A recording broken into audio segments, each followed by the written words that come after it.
What's going on, guys? Murfs YT13 here, and welcome back to another universe mode with Murfs. Now, I was not going to do another one of these videos. I thought I'd covered most of everything in the two that I've already done, but due to popular demand, there's been several people who have asked for one specifically on commentary. And if you have any more suggestions, make sure you leave it in the comments below. I don't mind making these videos at all, but I just want to have some things to be able to point to once people ask these questions about the universe mode. And again, I really appreciate that people are so interested and do want to know my opinion and my practices in this.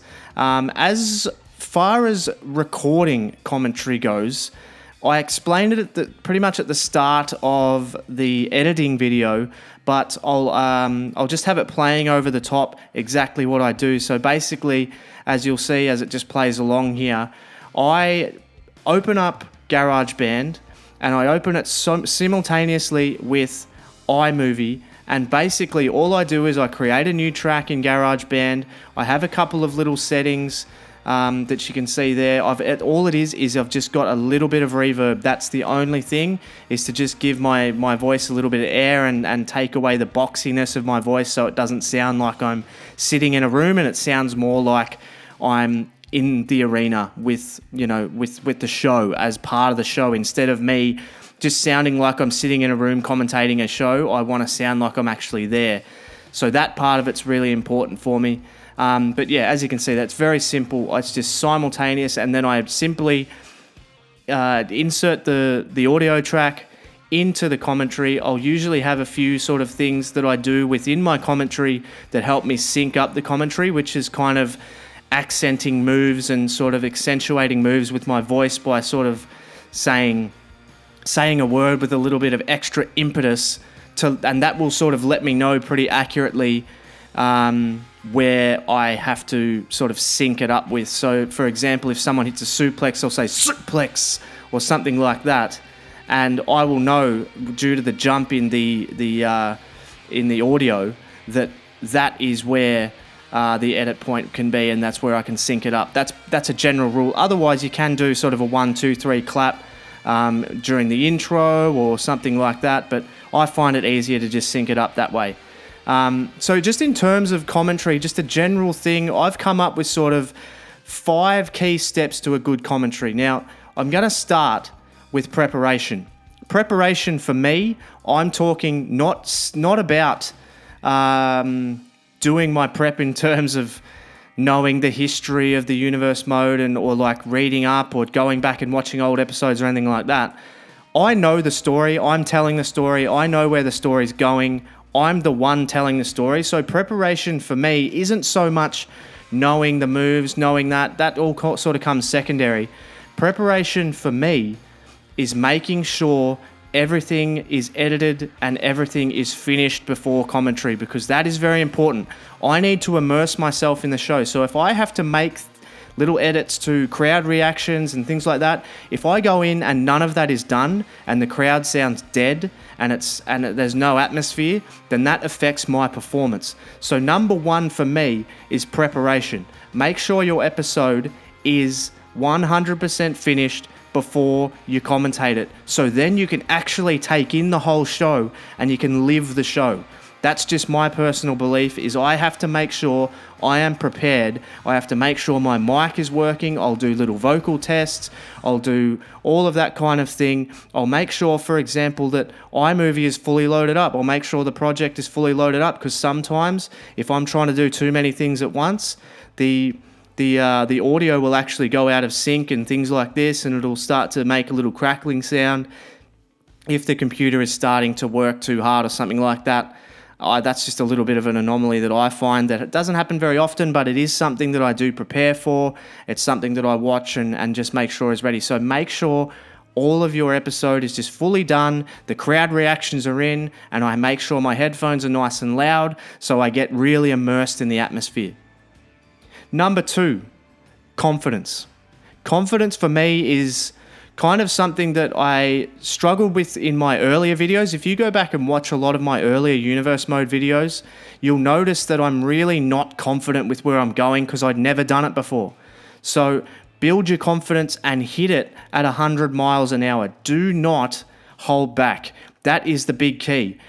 Do not hold back. Be confident and be confident that you know your story and know the direction that you are going. That is the most important thing for confidence, is knowing exactly where you're going and delivering it with conviction and making sure people are getting the message.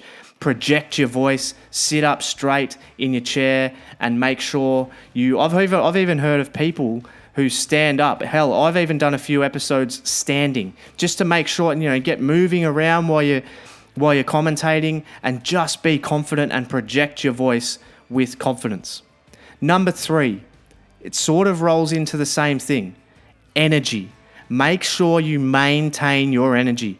I have so often had episodes done, ready to commentate, and I'm tired, I feel a little bit sick, or I'm just not feeling up to it, I'm not feeling inspired, I don't feel energetic. I refuse to sit down and do anything if I'm not feeling up to it, because it comes across in the performance. There is no question about it. Energy is really, really important, because if I sound like I don't care, then why should you care about what I'm saying? If I sound really dour and I don't sound interested, then why should you be interested? I need to be more interested than you in what I'm doing, so it sells you on being interested in what I'm doing back. So for me, I find confidence and energy, they really do run into each other. But make sure you're upbeat, make sure you're feeling good, make sure you've had plenty of water. I know it sounds really basic, but make sure you have water sitting next to you.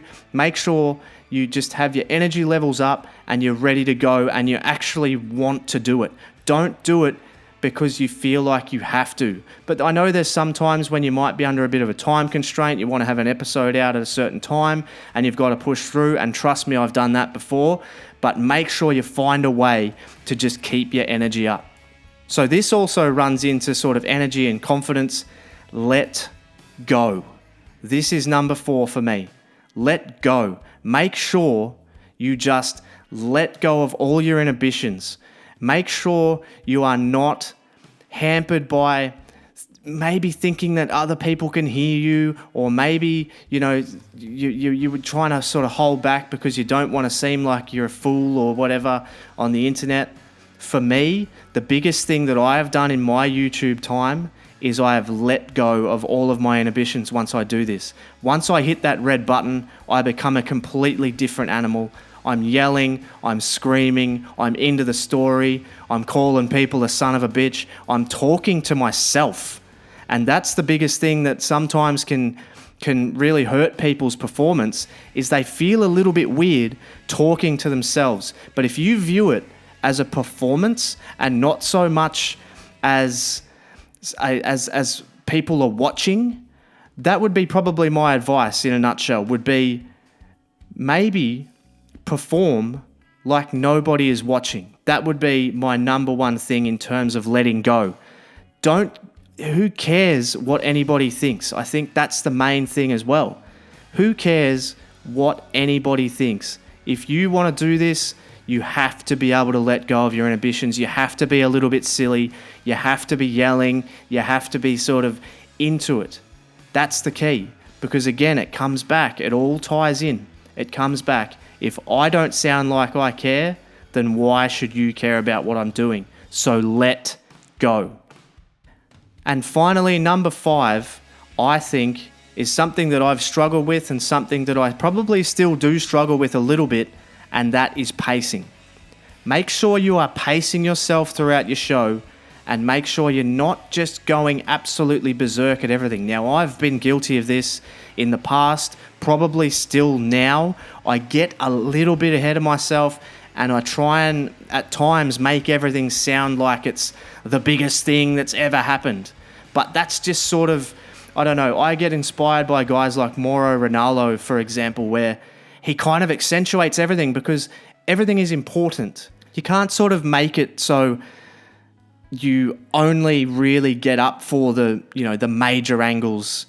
you've got to sort of strike a balance. I think my pacing has definitely improved. I find I'm a little bit like more monotone just sort of during the matches, and then as the match builds and builds and builds and builds and builds, you sort of raise your level as it builds. But I think pacing and also letting moments breathe, not just talking all the time because you feel like you have to talk all the time, which is something that I do not that great. I need to certainly let a lot more air into the situation and let a lot more things breathe and let the crowd reaction breathe. Let you guys take in what I'm saying more. And I think that's important, is to let moments breathe and let moments be moments rather than telling you it's a moment. So I would that would be my advice, and that would be probably my 5 steps: confidence, preparation, energy, making sure you're letting go, and pacing of your vocals during matches. Don't really just over-exaggerate absolutely everything that's happening, I think is really key to the process as well. So now we're going to switch over to some questions from you guys. We got 4 questions on Twitter when I just put out a quick tweet, real random tweet. I think it was like in the middle of the night or something here in Australia, but I just wanted to see if you guys had any sort of specific questions, and we'll start with Devin Dixon. He says, how long and how many tries does it take to perfect commentary? For me, I never ever do it any more than sort of one take.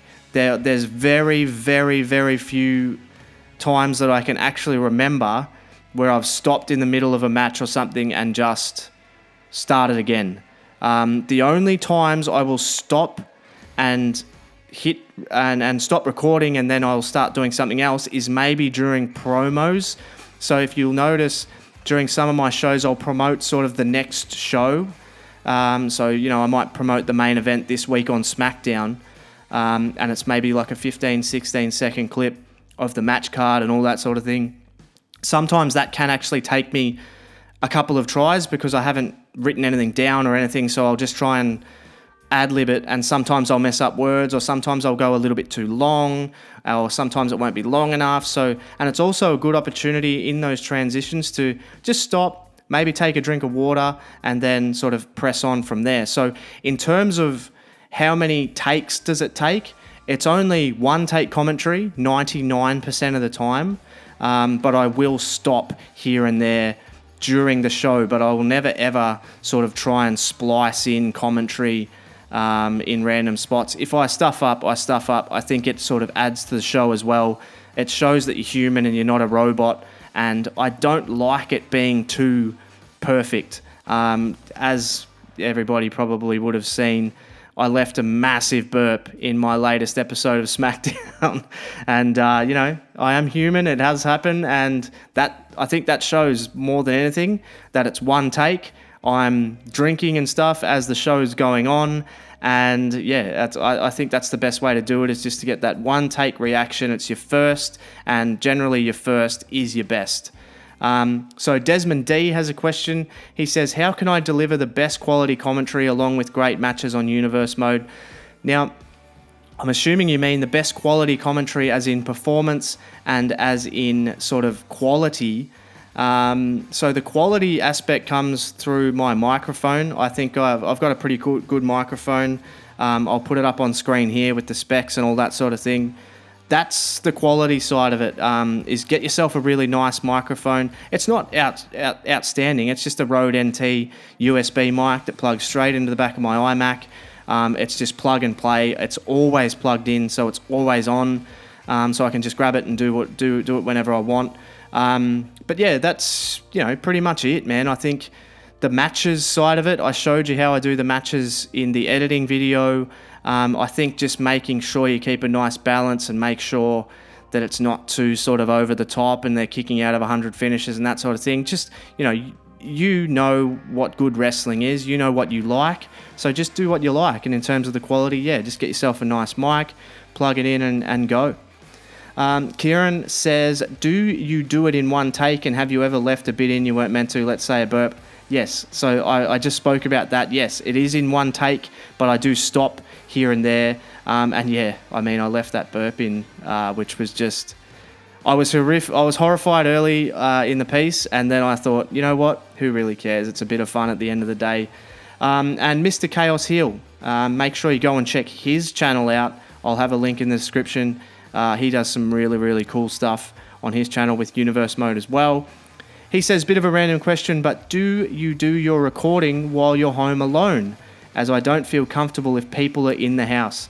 100% yes, I do it only when I'm alone. I live with my girlfriend here. We just bought this house. And when she's at work, that's when I'm doing commentary. When she's here, that's when I'm editing. That's basically it. I'm the same as you, man. I do not feel comfortable really I don't want to keep anyone awake, or I don't want to sort of disrupt what she's doing, or, because it'd be pretty annoying with someone yelling.